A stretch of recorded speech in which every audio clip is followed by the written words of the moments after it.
Hi, and welcome to the second video dealing with your frequently asked questions about the opportunity to buy top quality investment property in Orlando. So let's get stuck straight into the questions. Why do you sell one-bed condos as well as 2- and 3-bed condos? Well, the simple answer is that they're readily rentable. And there's a strong rental market in Orlando from young professional people who want one-bed condos. And because we can get them at a very good price, it means that they give a great return. And of course, being one bed and being slightly cheaper than the 2- or 3-bed condos, they're an ideal cash purchase for anybody who wants to get their foot on the investment ladder in America.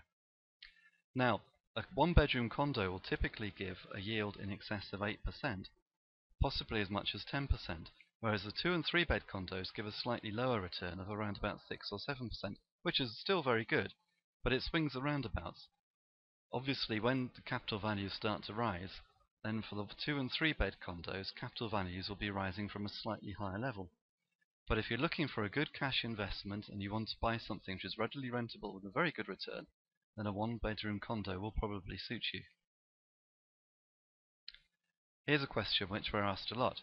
Can I use the property for short-term lets? Well, in Orlando, there are specified designated areas where properties can be used for short-term rental.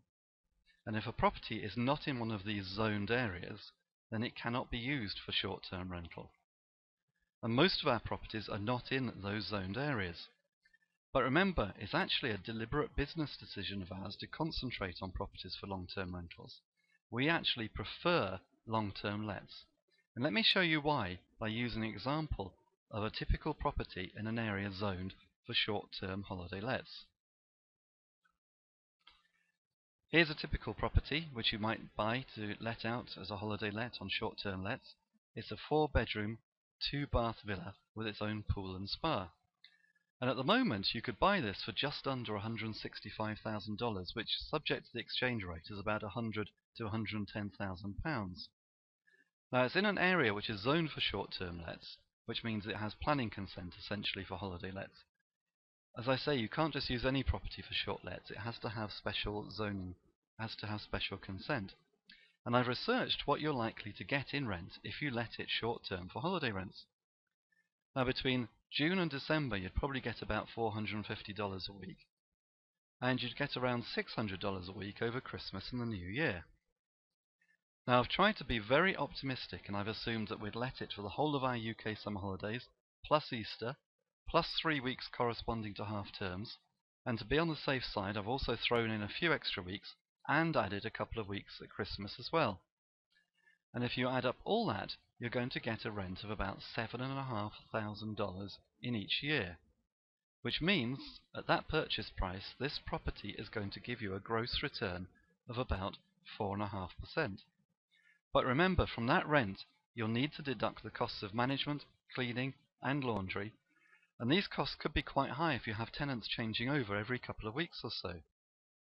But on the plus side, it will make somebody a wonderful holiday home. Now, we're not actually looking to sell holiday homes per se, we're looking to sell a bespoke buy-to-let package. And so going back to the earlier question about the one-bedroom condos, you can see that there's quite a difference in yield.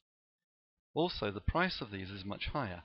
Now, you may be able to get finance on a property like this, but the properties, the one-bedroom condos, are so cheap and produce such a good yield, we think that it's a much better business model if you're looking for regular income to actually buy a condominium and take a long-term tenant rather than to try and buy a villa and get short-term holiday lets.